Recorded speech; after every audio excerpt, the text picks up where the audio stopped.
Hello and welcome to a new vlog and video in cooperation with ReiseJung. We're taking a look at days 5 and 6 on board of the Swiss Splendor on our Tulips Blossom cruise, and we are starting in Nijmegen and then we're heading on to Zons and Bonn on day 6. Here on our map you just saw our route, and here you can see us being already in Nijmegen in the early morning on day 5. Docked in second row next to a ship of Arosa. In the morning we started our excursion to the National Park of Hoge Veluwe. To get there, our bus took us through the beautiful city of Nijmegen. Nijmegen is included in almost all cruises through the Netherlands, especially of German operators, as most German cruises are starting and ending in Düsseldorf or Cologne, and therefore Nijmegen is an ideal last port, but that also means that most guests of us have already seen the city, so that's why we decided to have an excursion heading out of the city center.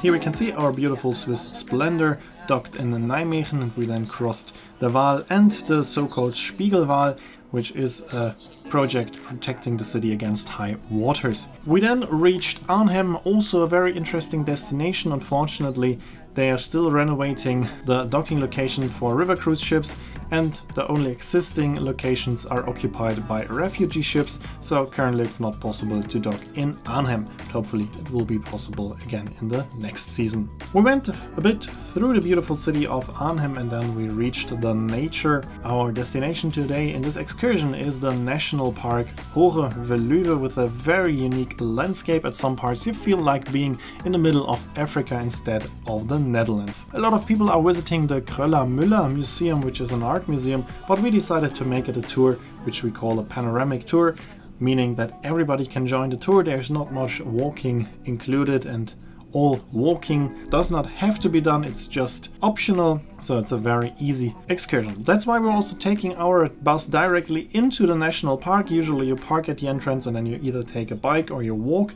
but of course if you pay an entrance fee you can also take your car or our coach directly into the heart of the national park. And we are first heading to a castle, which is the Jachthuis Sint-Hubertus, and after that we are reaching the National Park Museum and Pavilion, where you can enjoy coffee, you can enjoy snack, or you can have a short walk around and enjoy the incredible landscape.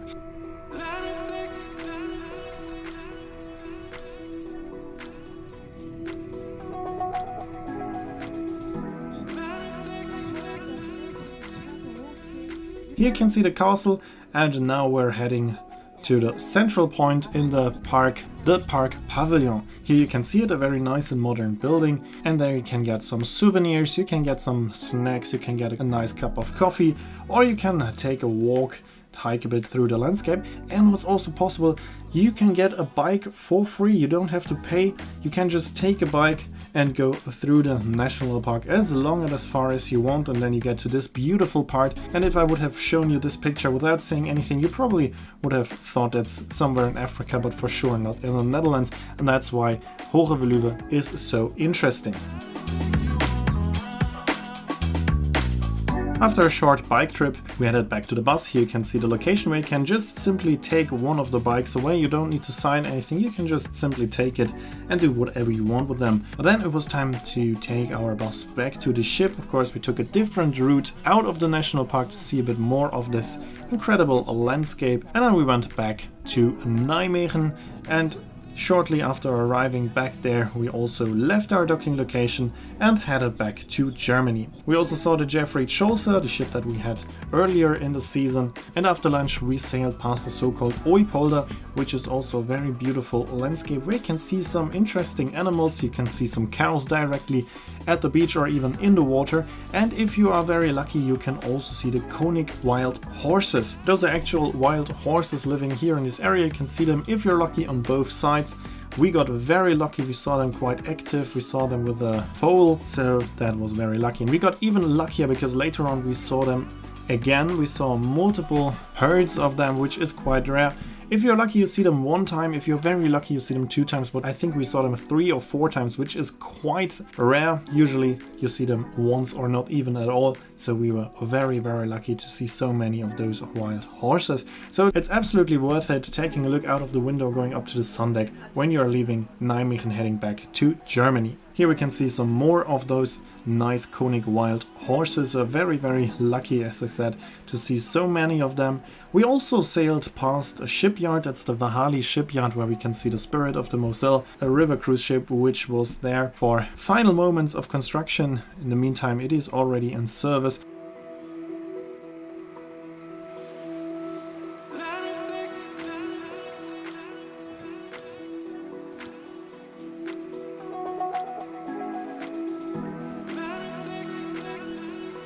And even at Fort Pannerden we saw some more wild horses.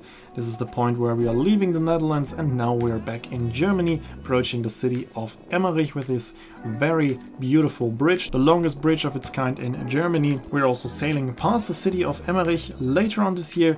We stopped in Emmerich with a cruise, but we found out that it's not too interesting. In general, you have to say, as soon as you leave the Netherlands, there's not too much to see. This area called Niederrhein doesn't offer too many nice views. It's a rather flat landscape, not spectacular. What very spectacular is the so-called Wunderland Kalka, which is an amusement park in a former nuclear power plant that hasn't been taken into service at all. A huge amount of money was lost there when it was constructed, but never taken into service. But now it's used for an amusement park, and I think that's quite interesting, and I really want to go there. Even though it's just a small park, rather for family and kids, it's still very interesting due to its unique location.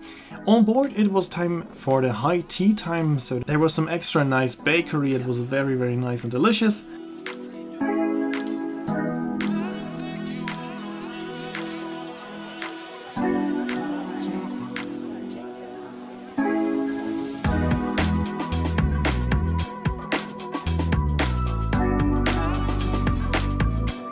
And in the meantime, we were sailing past the city of Rees, also a rather small city. Next big city then is Xanten, but it's quite far away from the river, so we can't see it.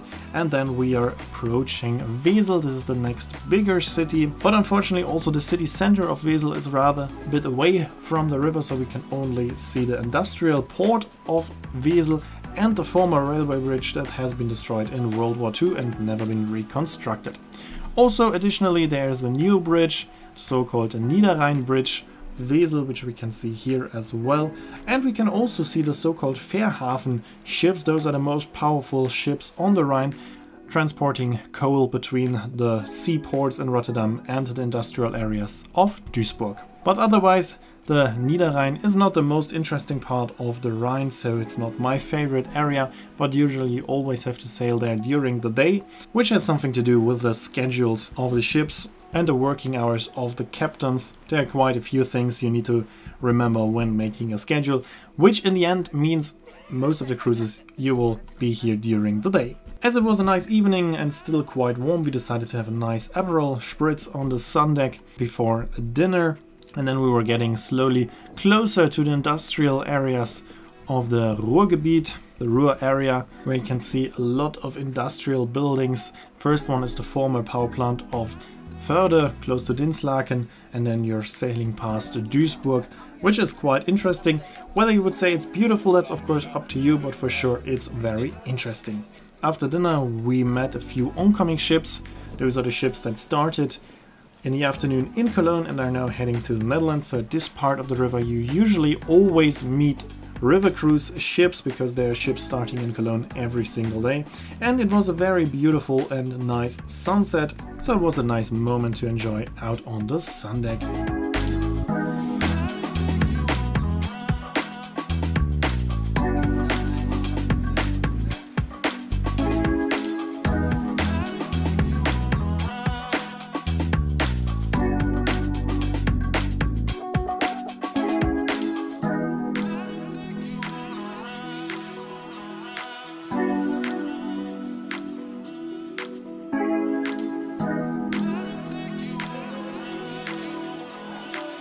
Meanwhile, we had some nice entertainment in the lounge. Of course, we had our artist Reinhard Paul again on board. He was playing some nice songs with his singer Melly. The next morning we woke up already at our next destination, a small village called Zons, or it's a small city called Zons, very rarely visited by river cruise ships, because even in Germany it's quite unknown. It's just a city of 500 by 500 meters, and it still feels like in the Middle Ages. You have a lot of half-timbered houses, old stone houses, so it feels like a very old city, and it's very interesting. It's not very crowded as it's not too touristy, but there are also a few cafes and restaurants, a few shops, but the city itself is very interesting because it has a lot of history, and therefore we wanted to try it out. We were just there in the morning hours, so just for a couple of hours, as we needed to take a stop between Düsseldorf and Cologne, but we didn't want to stop at the big cities this time, so we decided to go for a smaller one, and that's why we decided to stop in Zons. It was just a trial, but we got some very good feedback by our guests, and we also were excited by this beautiful city, so we decided to take it into our program more frequently. It's a very beautiful city, beautiful town. Not too much to do, of course, because it's rather small, but just taking a stroll through the city already takes 1 or 2 hours. If you decide to take a break at a cafe or restaurant, it's already 3 hours that you've spent in this very interesting and beautiful small city. Of course, we are also offering a walking tour where you learn more about the interesting history of Zons. There are some quite beautiful buildings like this former windmill, and a lot more nice and interesting buildings and pieces of art throughout the city, which is close to the bigger city of Dormagen.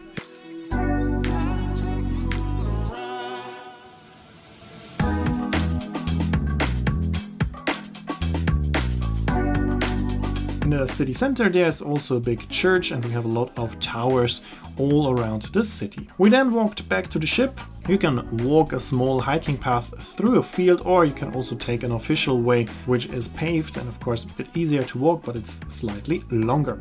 If you walk through the field, you can also take some nice pictures of your ship from a beach, especially if you have low water like we had.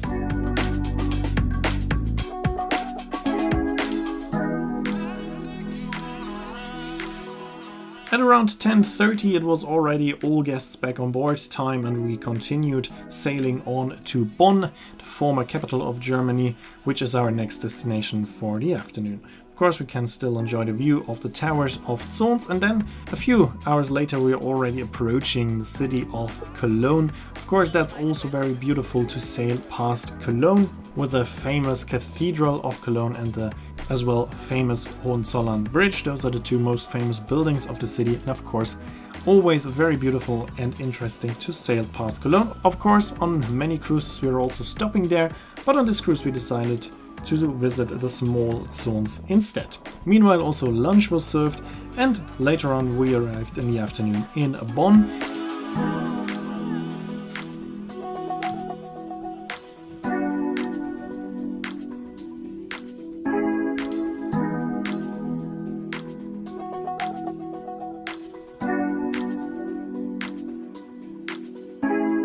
Unfortunately, the weather was not too good, and we were also a bit too late in the season, because unfortunately the cherry blossom and the tulip blossom are not at the same time.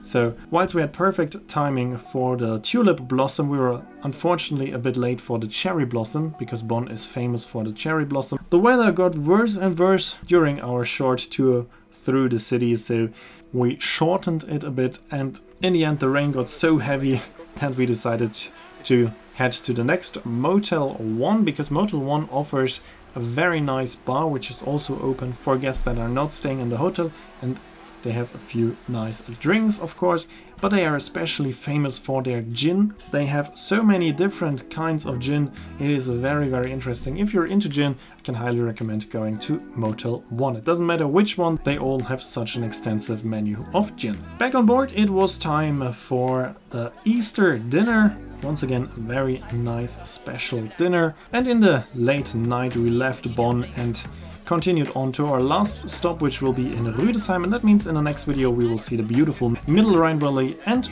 Rüdesheim.